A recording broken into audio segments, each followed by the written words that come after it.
මේ වීඩියෝ එකේදී අපි බලමු කොහොමද අපි මේ හදාගත්ත ඇනිමේෂන් එක ෆයිනල් වීඩියෝ එකක් විදිහට ෆයිනලයිස් කරගන්න කියලා. එතකොට අපි කැමරා මූව්මන්ට් සෙට් කරගන්න ඕනේ, ලයිටින් සෙටප් එකක් හදාගන්න ඕනේ. ඊළඟට අපි බලන්න ඕනේ රෙන්ඩරින් සෙටින්ග්ස් කොහොමද අපේ ඇනිමේෂන් එකට ඇෆෙක්ට් කරන්නේ කියලා. එතකොට මුලින්ම අපි බලමු ලයිටින් සෙටින්ග්ස් කොහොමද හදාගන්නේ කියලා. එතකොට අපි මේ අවුට්ලයින් එකට ගිහින් බලුවොත් ඔයගොල්ලන්ට පේනවා මේ කලෙක්ෂන් 3 එකේ තියෙනවා ඒරියා, පොයින්ට්, ස්පොට් ඇන්ඩ් සන් කියලා ඔබ්ජෙක්ට්ස් හතරක් තියෙනවා. මේ වගේ බල්බ් අයිකන්ස් හතරක් තමයි මේ තියෙන්නේ. එතකොට මම දැන් මේ ඕවර්ලේස් ඔන් කරොත්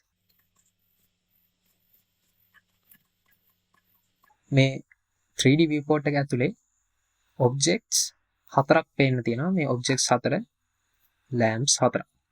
එතකොට අපි බලමු මේ ලෑම්ප්ස් හතර වෙනස් වෙන්නේ කොහොමද කියලා. එතකොට බ්ලෙන්ඩර් වල තියෙනවා ලයිට් ඔබ්ජෙක්ට්ස් හතරක්. අපිට මේවා ඇඩ් කරගන්න පුළුවන් shift a command එකෙන් අපිට පුළුවන් ලයිට් ඔබ්ජෙක්ට්ස් ඇඩ් කරගන්න. එතකොට shift a command එකේ ලයිට් මෙනු එකේ තියෙනවා point, sun, spot and area කියලා ලයිට්ස් හතරක්. එතකොට මුලින් බලමු අපි මේ බල්බ් එක ගාව තියෙන ලයිට් සෝස් එක ක්ලික් කරලා.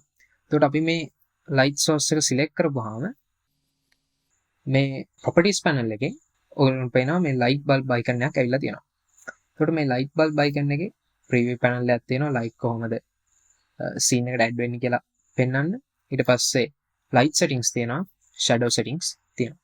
එතකොට මේ light settings වල අපි මේ add කරන light source එක අපිට change කරගන්න පුළුවන් අනිත් light types වලට. ඒ කියන්නේ අපිට shift a වලින් add කරගන්න පුළුවන් මේ sun, spot, area විදිහට. එතකොට අපි මොන light source එකක් add කරත් අපිට පස්සේ මේ blender වලදී මේක change කරගන්න පුළුවන් අපිට කැමති විදිහට.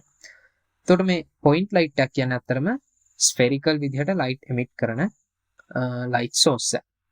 එතකොට අපි බැලුවොත් මේ collection එක off කරලා මේ light source එකෙන් light affect කරන color එක, power එක, specularity, radius කියන මේ settings වලින් අපිට පුළුවන් මේ light එක කොහොමද මේ 3D scene එකේ emit කරන්න කියලා අපිට වෙනස් කරලා බලන්න. එතකොට මේ color කියන්නේ ඇත්තටම light එකේ color එක.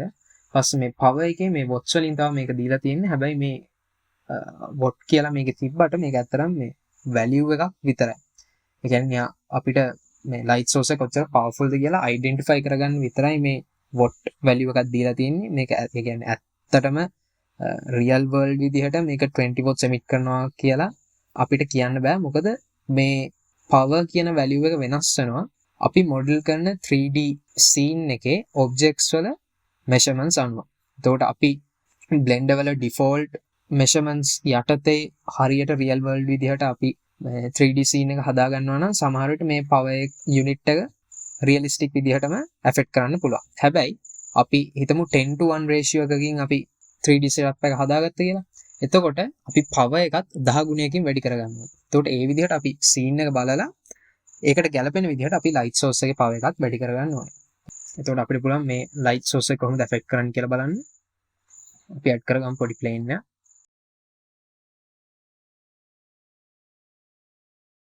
දැන් අපි rendering viewport එකට ගිහින් මේ light source එකේ power එක ටික ටික වැඩි කරපුවාම අපිට පේනවා මේ plane එකේ light reflect වෙලා එනවා. එතකොට අපිට මේකේ color එක change කරන්න පුළුවන් අපිට කැමති විදිහට. ඒ වගේම specularity අපිට වෙනස් කරන්නත් පුළුවන්. එතකොට specularity කියන්නේ light එක කොච්චර දුරකට මේ light source එක කොච්චර දුරකට light emit කරනවද කියලා. එතකොට radius එකෙන් අපිට පුළුවන් light source එක කොච්චර ලොකුද පොඩිද කියලා අපිට define කරන්න පුළුවන්. ඒ වගේම shadow properties වලින් අපිට පුළුවන් contact shadows වගේ දේවල් අපිට add කර ගන්න.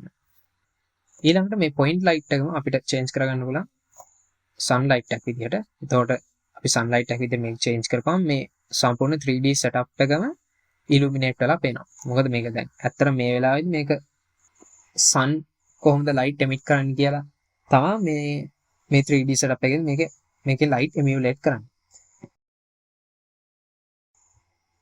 strength එක අඩු වැඩි කරලා අපිට පුළුවන් light setup එක කොහොමද scene එකට affect කරන්න කියලා බලන්න.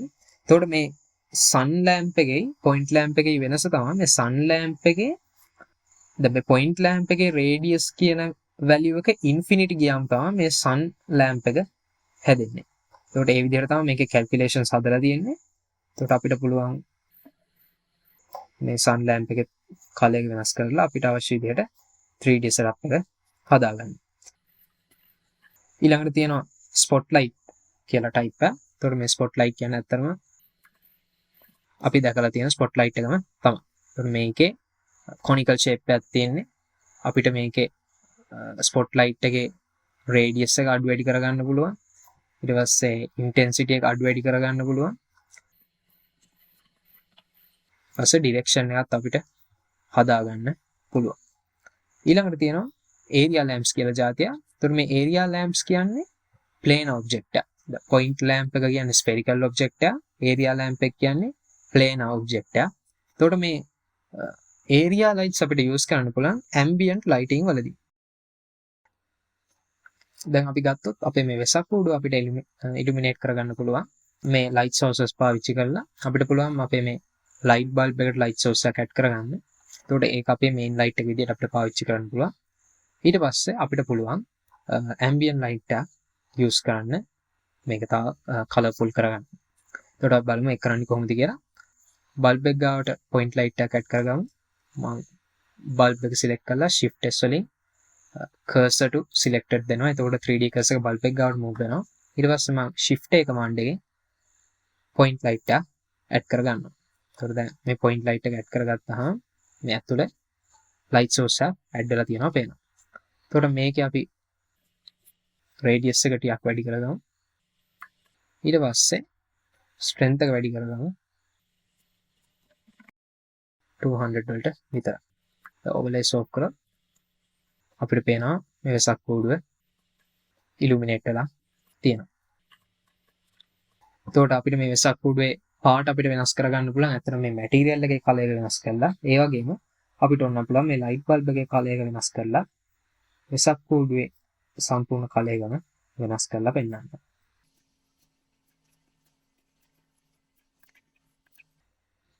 ඊළඟට මේකට area light එකකුත් add කරගමු.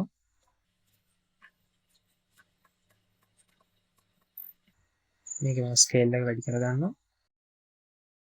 ඊපස්සේ මම මේකට කලර් එකක් දෙනවා.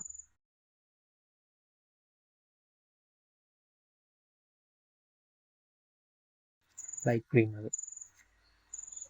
දැන් අපේ scene එකේ light green ambient light එකකුත් add වෙලා තියෙනවා.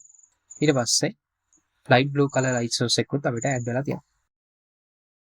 දැන් මේ විදිහට පුළුවන් අපිට අපේ වෙසක් කූඩුව illuminate කරගන්න. එතකොට මේ සම්පූර්ණ වෙසක් කූඩුවේ setup එකම අපිට duplicate කරලා ඊට පස්සේ light source එක duplicate කරලා අපිට පුළුවන් අපිට කැමති විදිහට මේ වෙසක් කූඩු කීපයක් වෙනස් පාට වලින් අපිට add කරගන්න. එතකොට මම මේ area lamp එකයි point lamp එකයි add කරගන්නවා අපේ වෙසක් කූඩු collection එකට.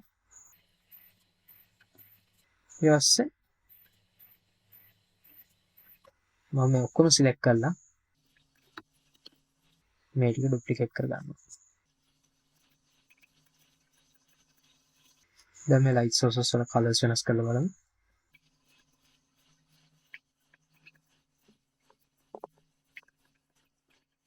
ඊළඟට මේ duplicate කරගත්ත වෙසක් කූඩු වල අපි මේ empties වලට අපි keyframes add කරගෙන තිබ්බා කලින් වෙසක් කූඩුවේ. ඒකට ඒ empty එකේ rotation එක දැන් මේකට bake වෙලා තියෙන්නේ. ඒකින්ද අපි මේක reset කරගන්න ඕනේ. ඒකින්ද මේ empties දෙකේම keyframes මම delete කරනවා. ඊට පස්සේ ආපහු rotation එක add කරගන්නවා. එතකොට I rotation keyframe එක ඊට පස්සේ 230 වලදී z axis එකේ මේකේ rotation එකක් මම add කරගන්නවා. reset keyframe. පස්සේ පළවෙනි වෙසක් කූඩුවටත් මම add කරගන්නවා එක.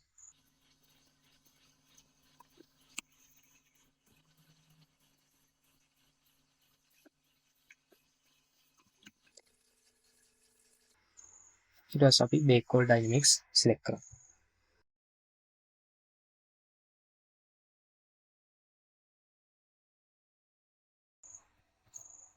දැන් අපිට පේනවා වෙසක් කූඩුව animate වෙනවා. මේ විදිහට අපිට පුළුවන්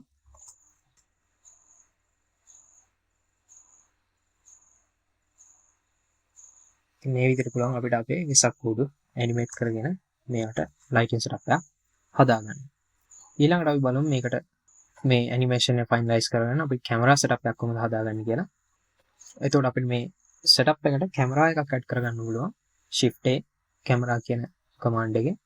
එතකොට අපි මේ විදිහට තමයි Blender වල 3D viewport එකේදී කැමරා අයිකන් එක පෙන්වන්නේ. එතකොට මේ ඇඩ් කරගත්ත කැමරා එක ඇක්ටිව් කැමරා එකක් විදිහට මේ 3D setup එකේ define කරගන්න අපිට පුළුවන් මේ view කියන tab එකේ cameras කියන section එකේ set active object as camera අපිට use කරන්න පුළුවන්. එතකොට මේකේ shortcut key එක තමයි control numpad 0. එතකොට අපි control numpad 0 toggle කරපු ගමන් අපිට මේ විදිහේ orange color box එකක් පේනවා. එතකොට මේ orange color box එක තමයි මේ camera boundary එක. එතකොට මේක ඇතුලේ තමයි අපි scene setup එක හදාගන්න ඕනේ. එතකොට අපිට මේකෙන් toggle on toggle off වෙන්න පුළුවන් camera mode එකෙන් එළියට numpad 0 වලින් අපිට ආපහු normal view එකට එන්න පුළුවන්. ආපහු numpad 0 වලින් අපිට පුළුවන් camera view එකට enter වෙන්න. එතකොට අපිට මේ camera view එකේ ඉද්දී අපි n කියන shortcut key එක select කරලා මේ දකුණු පැත්තෙන් එන tabs වල view tab එකට ගිහින් මේකේ තියෙනවා මේ camera to view අපිට align කරගන්න පුළුවන්. එතකොට මේක අපි check කරගත්තොත් අපිට පුළුවන් මේ කැමරා එක, ඒ කියන්නේ අපේ ඇහැට පේන විදිහට අපිට මේ කැමරා එක move කරගන්න පුළුවන්.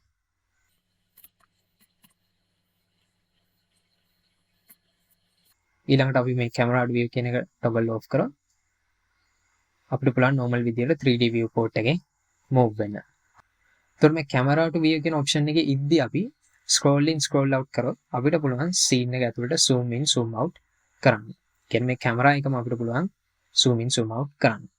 ඊළඟට අපිට පුළුවන් මේ කැමරා එකේ camera settings වෙනස් කරන්න මේ properties panel එකේ තියෙනවා object data properties වල camera icon එක.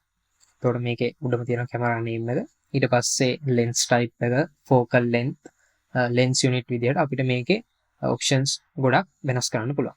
එතකොට perspective, orthographic, panoramic විදිහට අපි මේකේ මේ camera view එක අපිට වෙනස් කරගන්න පුළුවන්. ඊළඟට focal length එක අඩු වැඩි කරලා අපිට අවශ්‍ය විදිහට කැමරා එකේ focal length එක වෙනස් කරගන්න පුළුවන්. ඊළඟට තියෙනවා depth of field කියලා option එක. එතකොට මේ depth of field වලින් කරන්නේ අපිට අවශ්‍ය object එක අපිට focus කරගන්න පුළුවන්. එතකොට මේ f stop එක මම අඩු කරගත්තොත් අපිට පේනවා මේ f stop එක අඩු කරගත්තොත් අපිට පේනවා මේ කැමරා එකේ view එක blur වෙලා පේනවා. ඊළඟට මේ f stop එක වැඩි කරගන්න මේ කැමරා එකේ view එක ගොඩක් crispy වෙනවා. එතකොට මේ විදිහට තමයි අපි lens blur එහෙම නැත්නම් camera blur add කරගන්නේ. එතකොට මේ f stop කියන්නේ focal length එක stop වෙන තැන. එතකොට මේක මේ focal length එක කොච්චර දුරකට තියෙනවද කියලා අපිට බලන්න පුළුවන්. camera settings වල viewport display එකේ limits කියන function එක add කරගත්තා. එතකොට මේ අපිට cross hair එකක් පේනවා. මේ cross hair එකෙන් තමයි focal length එක define කරන්නේ. එතකොට අපි top view ගිහින් මේ focal length එක අපි වැඩි කරගත්තොත්, මේ focal distance එක අපි වැඩි කරගත්තොත් අපිට පුළුවන් මේ cross hair එක තියෙන තැනට මේ කැමරා එක focus කරගන්න. එතකොට අපි කැමරා එකේ lens blur add කරගන්න, camera blur add කරගන්න අපි මේ f stop එකයි focal distance එකයි කියන දෙකම අපිට use කරන්න වෙනවා. ඊළඟට අපිට කරන්න පුළුවන් දෙයක් තමයි දැන් හිතන්න අපි මේ 3D animation එක අපි angles කීපයකින් අපිට record කරගන්න ඕනේ.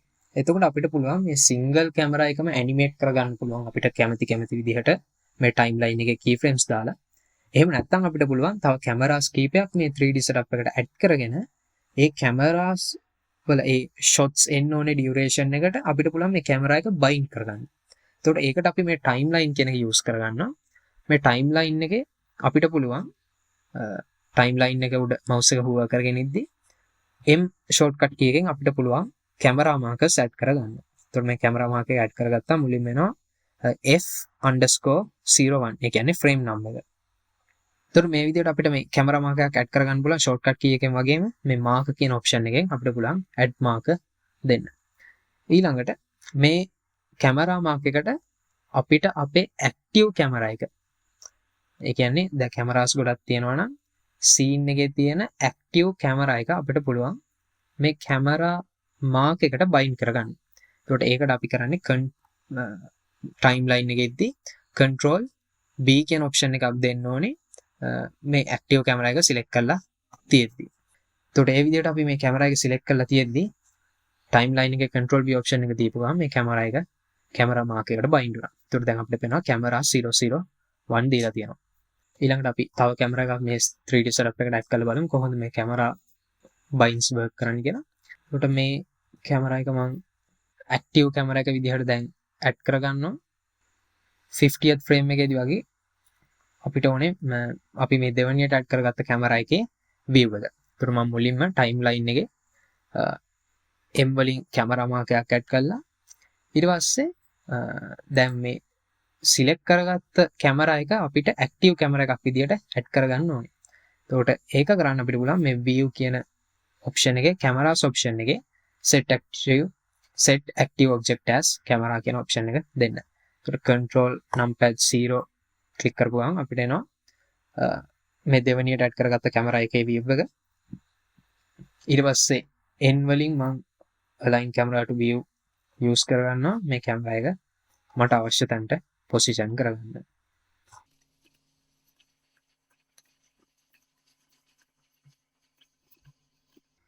දැන් මේ කැමරා එක දෙවෙනියට ඇඩ් කරගත්ත කැමරා එක තමයි ඇක්ටිව් කැමරා එක. දැන් මම ටයිම්ලයින් එකේ control B ක්ලික් කරපුවාම දෙවෙනි කැමරා එක දෙවෙනි මාක් එකට බයින්ඩ් වෙනවා. එතකොට දැන් මේ පළවෙනි මාක් එක ඇතුළේදී මේ කැමරා එක මූව් වෙද්දී මේ ඇනිමේෂන් එක මූව් වෙද්දී අපිට පේනවා කැමරා 1 තමයි මේකේ view port එක විදියට පේන්නේ. ඊට පස්සේ 50th ෆ්‍රේම් එකට ජම්ප් වුණ ගමන් කැමරා 2 වලට සීන් එක මාරු වෙනවා. එතකොට අපි ඇනිමේෂන් එක ප්ලේ කරලා බැලුවා 50th ෆ්‍රේම් එකේදී ජම්ප් කට් එකක් එනවා සෙකන්ඩ් කැමරා එකට. එතකොට මේ විදිහට අපිට පුළුවන් කැමරාස් ගොඩක් මේ 3D setup එකට ඇඩ් කරගෙන ඊට පස්සේ මේ ටයිම්ලයින් එකේ කැමරා මාකර්ස් බයින්ඩ් කරලා අපිට පුළුවන් අපිට අවශ්‍ය විදිහට අපේ ඇනිමේෂන් එකට ඕන විදිහට අපිට ජම්ප් කට්ස් ඇඩ් කරගන්න පුළුවන්. ඊළඟට අපිට පුළුවන් මේ 3D setup එකේ තියෙන ඕනෙම light එක, color එක, strength එක අපිට animate කරන්න පුළුවන් keyframes use කරලා. ඒ වගේම අපිට පුළුවන් කැමරා එකේ movement එක ඊට පස්සේ focal length එක වගේ දේවලුත් අපිට animate කරගන්න පුළුවන් keyframes use කරලා. එතකොට ඒ විදිහ අපිට පුළුවන් මේ light animate කරලා අපිට පුළුවන් තොරණක් වගේ එකක් හදන්න. එතකොට ඒකේ lights වල colors මාරු වෙන විදිහට අපිට keyframes set කරගෙන animation එකක් හදාගන්න පුළුවන්. ඊළඟට cameras වලට අපිට movement add කරලා zoom in effects, zoom out effects ඊට පස්සේ camera panning effects අපිට add කරගන්න පුළුවන්. මුලින් මම මේ 120 වෙනි keyframe එකට මේ දෙවෙනි කැමරා එක bind කරගන්නවා. ඊට පස්සේ 50th frame එකේ තිබ්බ කැමරා මාක් එක මම අයින් කරගන්නවා මේ duration එක හදාගන්න. දැන් අපි බලමු මේ පළවෙනි scene එකේ තියෙන කැමරා එක අපි animate කරගමු zoom in effect එකක් විදියට. එතකොට මුලින් මම මේ කැමරා එකට keyframe එකක් add කරගන්නවා location and rotation වලට. ඊපස්සේ මම මේ keyframe එක move කරගන්නවා 130 වෙනි frame එකට. ඊට පස්සේ මම මේ කැමරා එකේ position එක මම මාරු කරගන්නවා camera to view use කරලා මම zoom out කරනවා කැමරා එක. ඒකට මම keyframe එකක් add කරගන්නවා location and rotation වලට. දැන් 1 වල ඉඳන් 120th frame එකට යනකම් මේ කැමරා එක zoom in වෙනවා.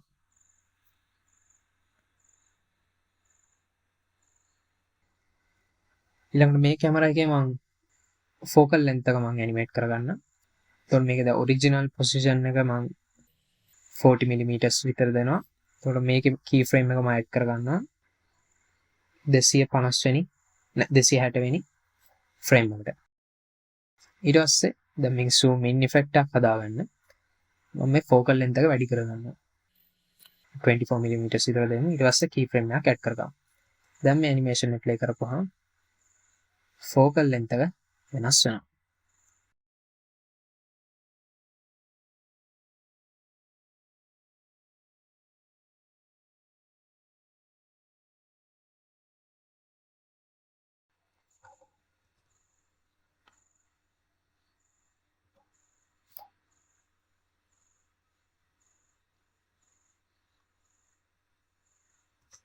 එතකොට මේ විදිහට පුළුවන් අපිට camera setup එකකුයි lighting setup එකකුයි use කරලා animation එක තවත් colourful කරගන්න. ඊළඟට දැන් අපි මේ සම්පූර්ණ 3D setup එකම අපි හැදුවේ basic lights වලිනුයි ඊට පස්සේ කැමරා එකකුයි use කරලා. දැන් මේකේ විශේෂත්වය තමයි දැන් මේ world settings වල use කරලා තියෙන්නේ dark grey color එකක්. ඒ කියන්නේ අපි දැන් transparency අයින් කරා. අපිට පේනවා මේ 3D world එක. ඒ කියන්නේ මේ sky texture එක dark grey color එකක් තමයි තියෙන්නේ. එතකොට අපිට මේක තව realistic lighting අපිට add කරගන්න පුළුවන් මේ dark grey color එක වෙනුවට HDRI lighting setup එකක් use කරා. එතකොට මේ world එකට මම HDRI එකක් add කරගන්න මම මුලින්ම යනවා shading tab එකට. මේකේ shade edit එකේ object වෙනුවට මම select කරගන්නවා world. ඊට පස්සේ මේ background එකට color එකක් add කරගන්නවා මම image texture එකක් use කරලා.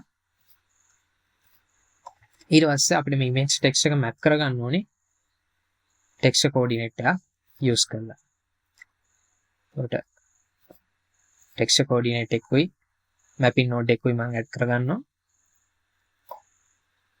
ඊට පස්සේ මෙතන texture coordinate වලට මම UV වෙනුවට දෙන්නේ generated කියන option එක. මොකද අපි UV එක අපි unwrap කරගන්නේ නැහැ world එකේදී. අපි ඒකට blend වල දීලා තියෙන default generated settings අපි මේකට use කරගන්නවා vector input එක විදිහට. ඊට පස්සේ point විදිහට දෙන්නත් පුළුවන් අපිට. එහෙම නැත්නම් texture එක විදිහට මේක දෙන්නත් පුළුවන්. ඊට පස්සේ මම මේකට add කරගන්නවා HDRI එක. ඒකට දැන් මෙතන පේන්න තියෙනවා HDRIs තුනක්. මේ තුනම night time settings තුනක්. ඒකට අපි පළවෙනි option එක select කරලා මේ street light එක use කරලා බලමු අපි. ඒකට මේකේ මම color input එක background එකේ color එකට input කරගන්නවා. ඊට පස්සේ මම render settings වල ගියපුවාම අපිට පේනවා මේ image text එක map වෙලා තියෙනවා මේ world එකට. දැන් අපිට පේනවා මේ street lights වල කහ පාට ambient light එකත් මේකට add වෙලා තියෙනවා. එතකොට අපි මේ HDRI එක මාරු කරනකොට මේ lighting setup එකත් වෙනස් වෙනවා.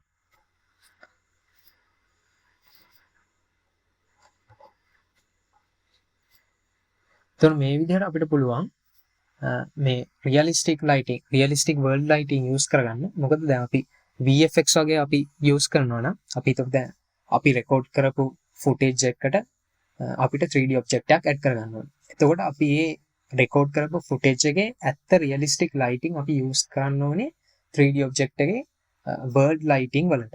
එතකොට අපි ගත්තොත් මේ අපි හිතමු room එක නම් ඉන්නේ ඒ room එකේ 360 panoramic image එකක් අපිට තියෙන්න ඕනේ HDRI එකක් විදිහට use කරන්න. එතකොට ඒ panoramic image එක use කරලා අපිට පුළුවන් ඒ room එකේ ඒ වෙලාවේ තිබ්බ sunlight කොහොමද වැඩ කරේ? rooms වල බිත්ති වලින් කොහොමද light reflect කරේ? මේ light bounce උනේ කොහොමද කියලා අපිට ඒ වෙලාවේ ඒ තිබ්බ HDRI එකෙන් අපිට පුළුවන් මේ lighting setup එක emulate කරගන්න.